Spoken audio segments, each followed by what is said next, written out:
going on, guys? We are back with another video. We have Turdzilla, the legend, right here. And today we are going to be doing some more fun stuff, dyno, tuning, and messing with the 4.6 liter 3-valve. If you guys are new here, this is Turdzilla. It's been our project car. It's been on the channel with a 2-valve, a 4-valve. I sold it, got it back as a roller, stuffed this 3-valve into it, and we finally got it pretty much running good. I made a 364 the other day after some more tweaking. We got a nice intake on it. Stock 2-valve ECU and 2-valve harness with a 3-valve. This has mother thumper cams, long tubes, forward racing manifold, and a JLT. Now, we're gonna switch over to MegaSquirt, not because it necessarily needed it, but you get a lot of really cool advantages to having a MegaSquirt. So, it's plug and play, really simple, and I'm gonna show you guys exactly how to install it right here on Turdzilla. This car obviously runs, drives, and makes power, but I'm gonna show you just how to install it. I also highly recommend right now, if you do not have wideband on a boosted 2-valve 99-04 GT Cobra, get one. Even if you have one NA, I highly suggest you get one. This one already has one. It's gonna make our hookup for our MS3. We wire that output right over to the MS3. Makes it super easy to get hooked up. So let me show you what comes in the box. So I have already opened this up just a little bit. I haven't taken everything out of here. I did go ahead and get the serial to USB so we can hook up the laptop nice and easy to that. Comes with a birth certificate, the ECU itself right here. And they also have these for 03, 04 Cobras, which I have another one here that is for Cody. We're gonna be doing one on his car as well. Some vacuum line, nice that they include that. We got some extra pinouts, so this is where you can add in additional inputs and outputs, which is really cool. Just like any normal standalone ECU. Little vacuum caps, USB with some info on it, probably a base tune for E5 99-04 GT. And another little USB serial cable. That's what we're working with. Let me go ahead and open this up. So if you guys are familiar with what a stock ECU looks like, well, it looks like a stock ECU. It's the same location, same pin. Very, very cool. So check that out. Now, if you compare to a stock 2-valve ECU, it's pretty much right there, you know? So what you do is you unplug your stock one, plug this thing in, set up a few things, and it should fire right up. Pretty cool thing. Now, I will say these are for race car use only, so keep that in mind. This one is a race car. So without further ado, we're gonna go ahead and jump into the install. Okay, so Turdzilla 99 Mustang GT. This install is gonna be applicable to 99-04 Mustang, as well as 0304 Cobra, and the process is similar on some other years and models. We're gonna go ahead and get into this passenger side over here. Hopefully there isn't a bunch of junk in the way. Okay guys, so if you have ever messed with the ECUs on these cars, you know, you can go ahead and pull this little panel up. Then, go ahead, I usually just kind of flip. You can kind of flip this up. That'll push it out. There's a little push pin here. You can kind of just, sometimes I've had these out before. You can kind of just pull it right out. Don't lose that. I'll help you get it back in nice and nice. So we're just gonna go ahead and move some stuff out of the way. That's our ECU right there. So let's go ahead and do that. There's some wiring running around here. I think speakers or something like that. Okie dokie. Let's go ahead and hopefully you guys can see. I'm gonna start with taking this little bolt right here off. A little 1/4-inch ratchet makes this nice, easy. And this is just to help you get access here. And then there's another one down here.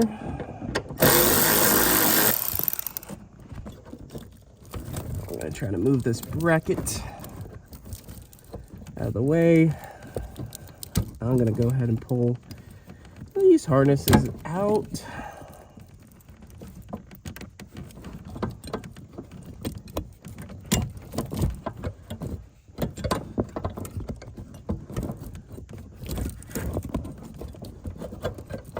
Okie dokie.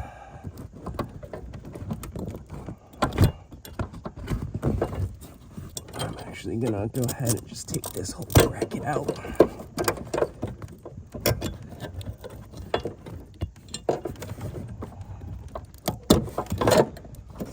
You don't need to remove the bracket completely, but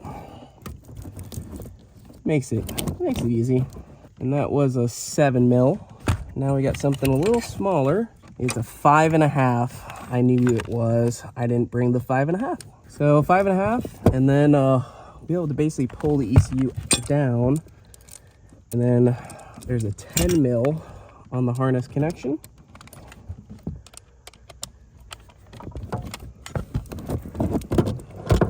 I can actually access right here.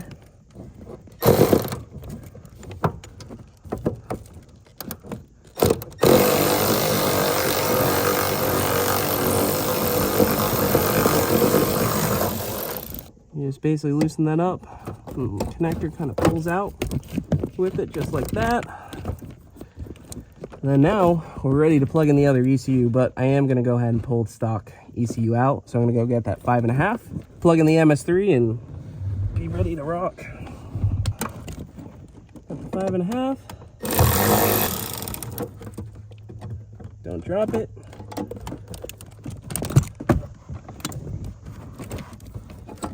And pull this guy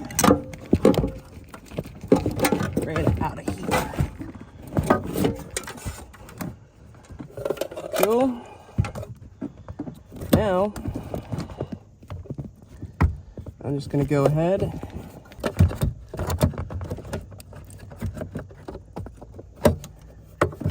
try to go that way.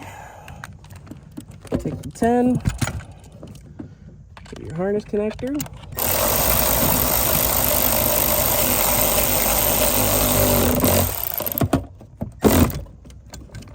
Okay, nice and tight, not too tight. Now we got to run a vacuum line. Okay, so you can see that we're plugged in, nice and easy. I'm not going to go ahead and put it in the stock location yet, not until we run everything, which includes the vacuum line and our plugs and serial and everything else, but everything's plugged in. So all we have to do now, just for initial fire up, is go ahead and hook in this vacuum line to a vacuum source, run it through the firewall. We'll be good. Now my AM wideband already over there, so we'll just hook into the output, run it right over, and we'll be good to go. Okay, so it does help to have some various vacuum caps, which will help for downsizing, upsizing, and some of them cut. So this looks about what I need. I just went ahead and looked. We have a nice vacuum source coming off the intake manifold, that was going into here. I'm gonna go ahead and screw that into there, maybe, I think so.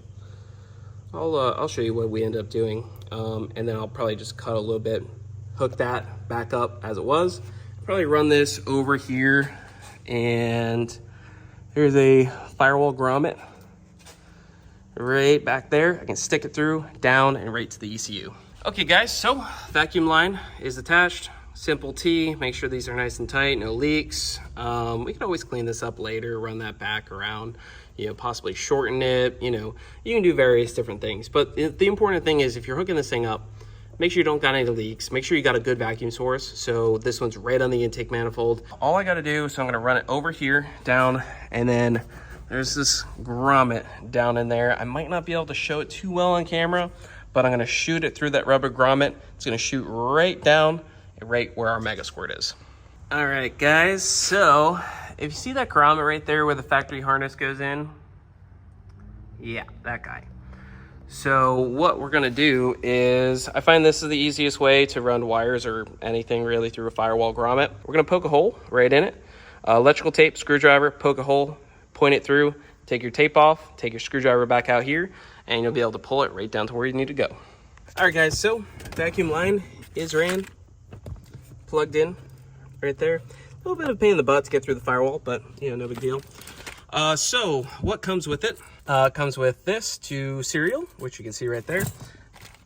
You do have to buy a serial to USB if you don't already have one. I went ahead and did that. So we're gonna plug that in, and we should be ready to fire up after we do a few things on the laptop.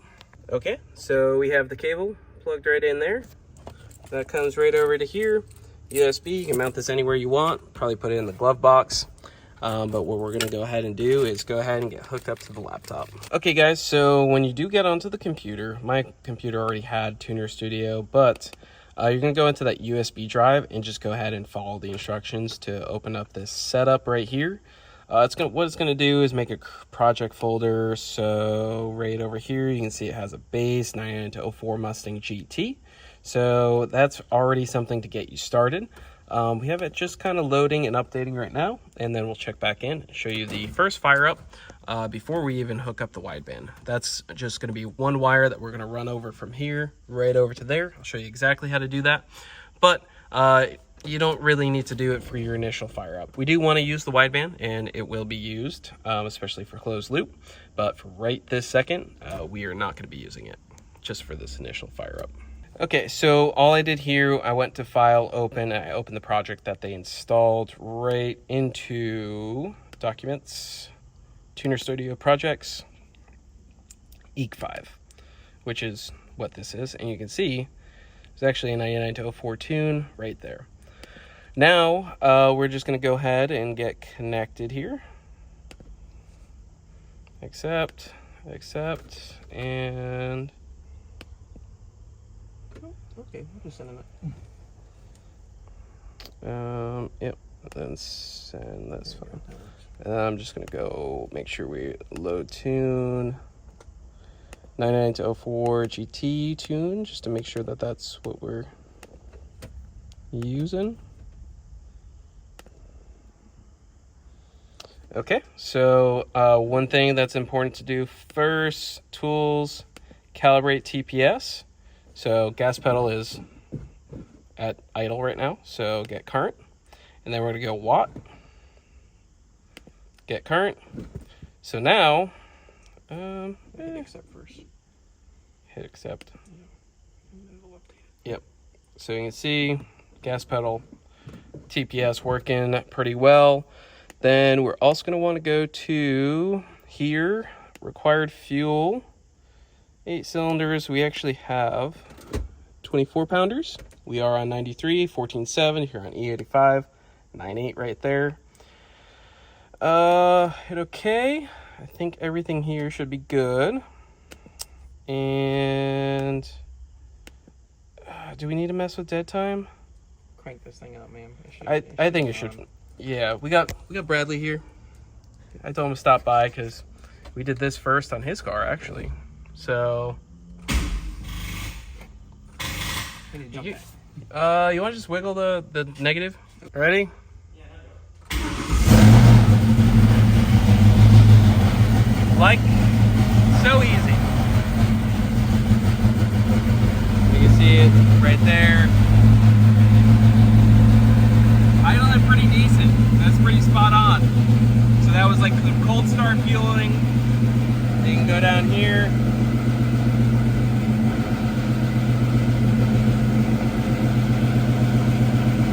Where it's at. Looks about right. It is idling a little high though. Yeah, you're gonna have to play with your eye action settings to get it down. Yep. Okay, but we know it runs. So now we're gonna go ahead and switch the wideband from the rear O2 sensor spot to the front O2s. And then we're also gonna wire a wire from over here right over to there into the options port. So that way we have wideband and closed loop set up here on the MS3. But that just shows you how easy it is to go ahead and get this synced up. We didn't even really tune anything. I think we might have to update that, but we didn't have to tune anything. So you're gonna calibrate, I wanna say it was, yeah, there. So coolant temp, and I think it's like common sensor right here. Yeah, forward. And yep, right to sensor. There you go. Yep, that's about right because it's at ambient, and there's no thermostat in here, so that looks right. Did that fix our IAT? IAT, I believe, has to be done the same way. Oh, I don't even think, you know what? I don't even have IAT wired, so don't even bother. Okay. I'll have to wire that separately. Yep. All right. Not right now, at least. So we got the white right there. This was installed a long time ago, but these are the wires that we're working with. The blue is a different type of output, but yeah. So this white wire, I'm gonna hook a wire right there. We're gonna run it up, over, and down that way. And then the MegaSquirt comes with these pins. So we're gonna find which pin to pin it into here. We can also hook up a flex fuel sensor and other cool things later on too, which will be pretty fun. All sorts of stuff. We can do like a switch with a clutch for flat foot shifting, all that. Oh, we're definitely doing that. Yeah. Control, all that stuff. So pretty cool. What I'm gonna do is I'm just gonna attach this wire real quick. I already got a crimp connector right there, super easy, and we'll check back in. Okay, so now that we have our wire ran over from there, we have our pins. So we're just gonna wire that to one of these pins. Yep, so we're gonna go based on this diagram. Pin G, which you'll see in the notes for optional Wideband O2 sensor. Yep. So we'll just slap a pin in the connector and then we'll wire it up and plug it in. Yeah, let's show that. So where's G on this connector? G on this connector, if we're looking at it, let's see, so this is the direction that it's facing here. It's going to be, it looks like the second small one right here. So you'll see the 1, 2 big ones, and then this would be pin E, and then move over one pin G. So we'll be sliding it right into this. Oh, you want to take one? one? So G, fourth thing over. I'll put the, Bradley's going to send me the diagram. We'll put it up on screen. There, that plugs into the ECU, so that's nice and easy. Yep. All we need to do is connect those two, plug it in, do a few things in the software, and we should have wideband. Yep. There you go. Perfect. All right. So we got this here. It's going to go into our options port like that. Clicks in, good to go. Got the rear or the front O2s, the stock ones on the car disconnected. So now this is the only O2 sensor we have pretty much on here. And the car is gonna see all, the fuel that we're giving it. It's gonna be seen through this. We're gonna make tunes changes based off of this. And the car can make corrections off of it too. So yep, it's very nice to be able to use a wideband over stupid narrow bands. Okay, so we are now pretty much good to go. And then file real fast. You can see. It tells me. Yeah, mine doesn't say anything. So, okay, go ahead and send that to the controller. And yeah, you try that. See if it reads the same.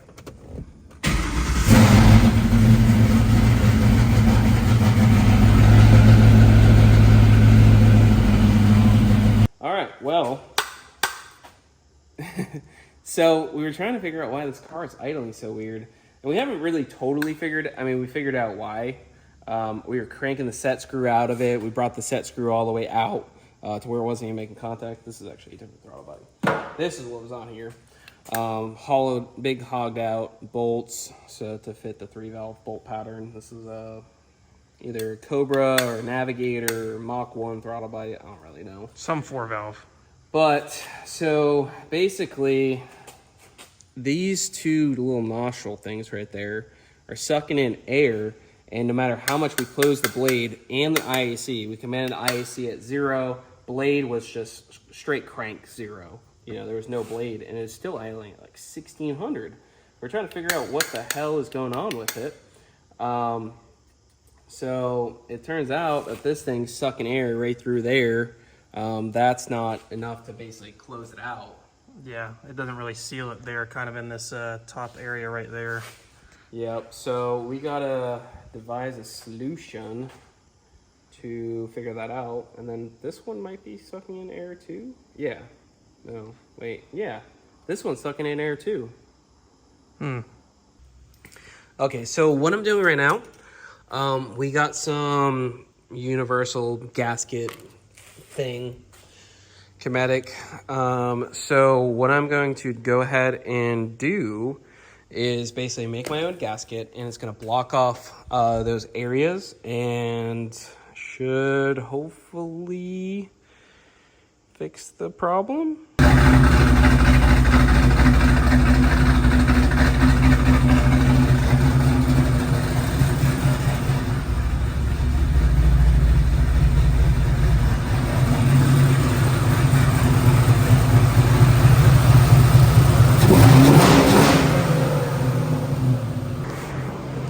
All right, guys, so we're under the car real quick. Interesting. The Steeda balancer has caused a little oil leak, so we're gonna have to get that fixed. But I just took a paint marker and marked 10 degrees. The Steeda balancer is nice because it goes, it's already marked. So now we're just gonna run the timing light on it now that we got the idle all fixed up. And we're gonna try to make sure that we're synced in on 10 degrees. Usually they're not too far off, but this is also a 3-valve and a 2-valve form, so, you know, but yeah, we gotta get this oil leak. It's not too bad. It's not dripping like crazy, but just something to be aware of.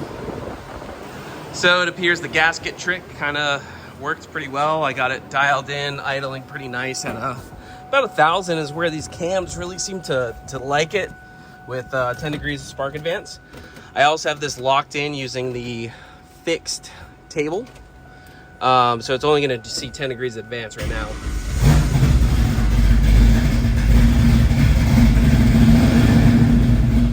So that's 10 degrees locked. And we can verify on here.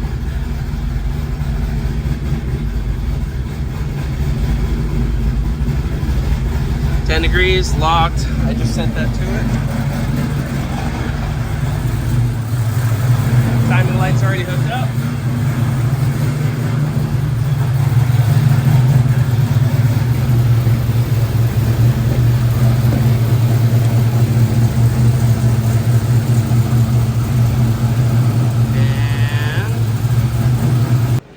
All right, guys, so I've made 3 dyno rips so far. We're just comparing to our previous dyno run. This one has quite a bit more timing in it. It was also significantly cooler, but we're gonna go ahead and ramp into that timing. But the coolant temp, I haven't really given this thing a break. 208. So we're just gonna keep tuning on it. But she's got a cool. I mean, I just feel bad beating on it back to back to back. But the V8 table is getting pretty dialed.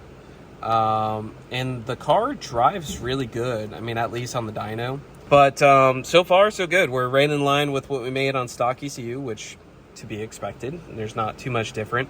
It's idling, driving. There's no more weird hesitations. But we are leaning out up top. And I'm watching this, commanding more fuel, leaning out. So we are gonna have to come back with some injectors because it seems like we can make power to right here. And this is when we start to run out of injector. What I'm gonna do, of course, let this thing cool down. I'm gonna take a look at my timing table from the stock ECU and transmit that in. And now this is getting similar, but remember, I told you, it's hot. So we're letting it cool. It is pretty late again, 11:38. I got someone coming to dyno in the morning, so this thing's got to be off the dyno at 10 a.m. But we're gonna need to do some injectors and probably a pump. I'm gonna see if there's anything I can play with. But I'm gonna see if there's anything to play with. See if I can demand more fuel pressure. I don't know if it's gonna do it, but we can try it. All right, let's go make a dyno rip. Dyno's on, MegaSquirt's running.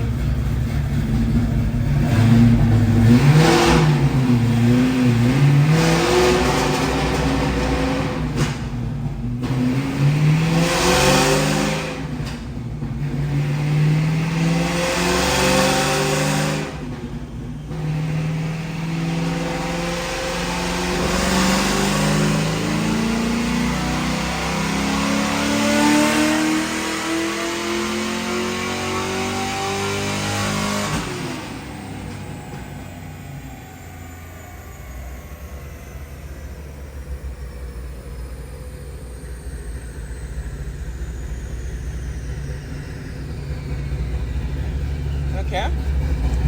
So we made 352, 330. That's the most so far today.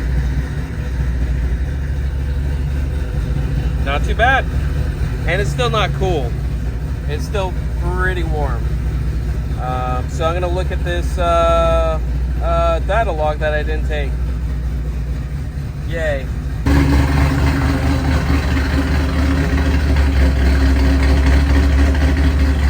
Running really good.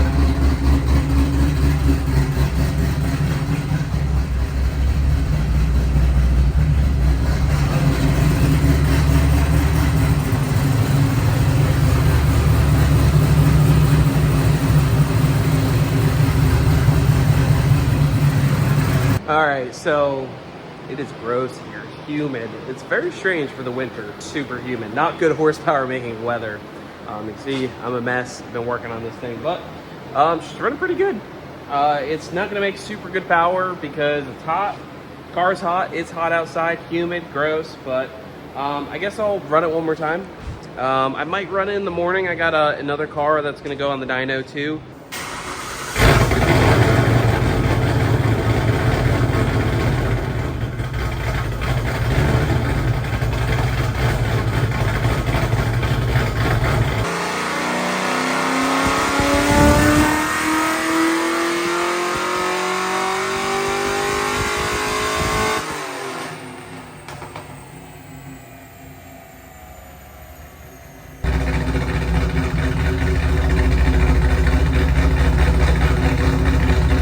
Okay guys, so I just ran it again. It made 359, 333.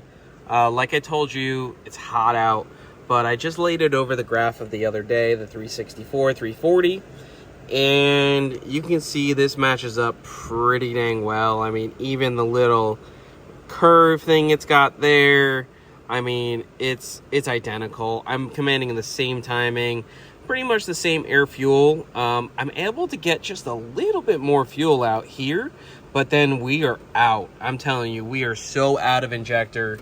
It's not even funny because it just leans right out. So I think we might pause it there. I might pick up this video again with an injector swap in DW400. I'm not sure yet. But yeah, so I think we had some cooler weather. I think that's our, 5 horsepower difference and 7 foot-pounds of torque. It's just so humid. It's not going to be compressing this air the same as it was the other day. It was pretty decent air. We got right back to where we were. The car runs and drives really good. There's some areas that we can improve on, which we will certainly do. But yeah, 93 octane. This thing's happy, running really good, wideband looking really good. And we can do so much with this ECU. We want to boost it, whatever, boom, throw it right at it. It's so freaking easy to work with. And hopefully you guys have been filled in on that. We were able to retune the car pretty much almost completely. Like I said, I got some areas of dialing in on the VE table. Hasn't been smoothed yet, but you can see I'm commanding, I'm trying to command as much fuel as possible right here, and it's just not taking it. But I did find this other thing that was pretty cool, since we're using that returnless fuel pump. If you go here, I commanded the fuel pump to be at max, full blast, baby, 50. When it's above 5,000, which is giving us that little bit of headroom up there, but we're tapped out on pump and injectors. So I think if we put some bigger injectors in this thing, we might be able to run E85 with like a DW300 drop in. So I don't know if it'll pick up any power, but I got some serious timing in this thing. Oh, that's the stock ECU. It's low compression though, so we might be able to get another 2-3 degrees out of it. I might make things a bit safer, and I'm all for, I'd rather be running this on E85, especially with the timing I'm commanding it, because typically this is, I'm coming from the Coyote world, so this is not that much timing considering the compression ratio. But we're flirting with 29-30 degrees on pump gas, and there's no detonation. You can see that on that exhaust video we just had, and that's the same time we ran the other day. It seems to make power all the way up to 30 degrees.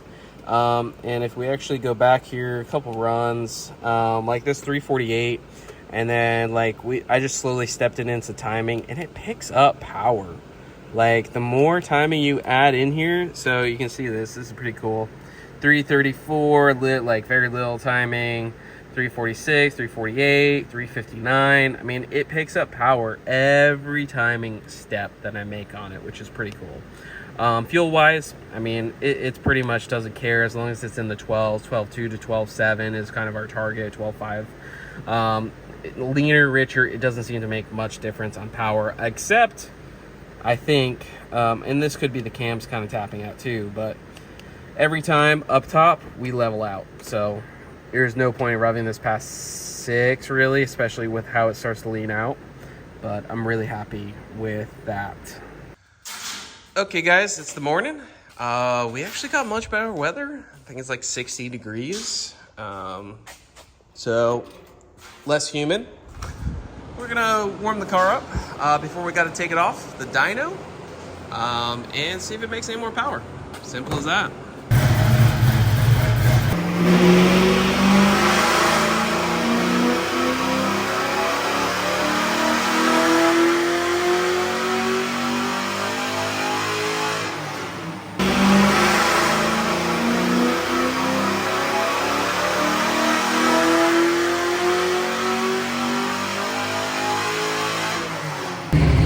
Alright, so we made 362.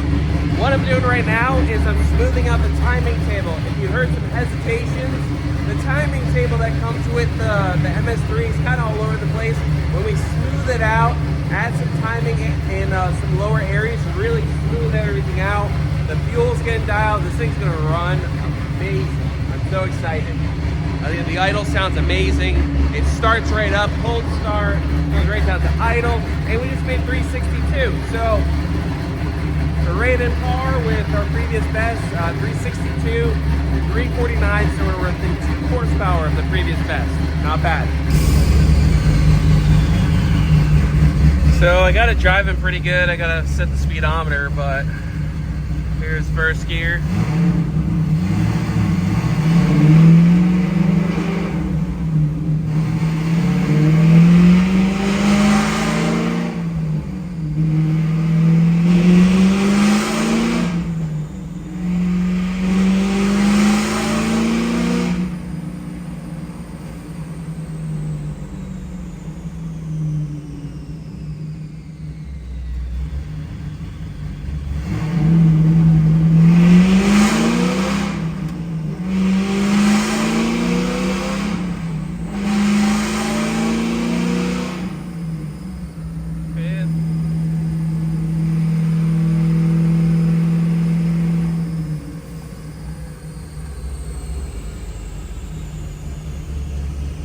Still some fuel areas I just need to dial in. I'm using the auto tune to help me, and then I can make some guesses on these areas that I haven't hit, but running really, really good. Okay, so this is the morning, better weather, no tune change. 362, 339, right in line with our previous best. And the only thing that's changed is weather. Overnight too, which is crazy. There's our previous best. Pretty much right in line with it. I think I let off right here as it starts to go lean. I think it's looking pretty decent. We might be able to add a little bit of timing in this area to kind of bridge that gap, but overall it's looking pretty dang good.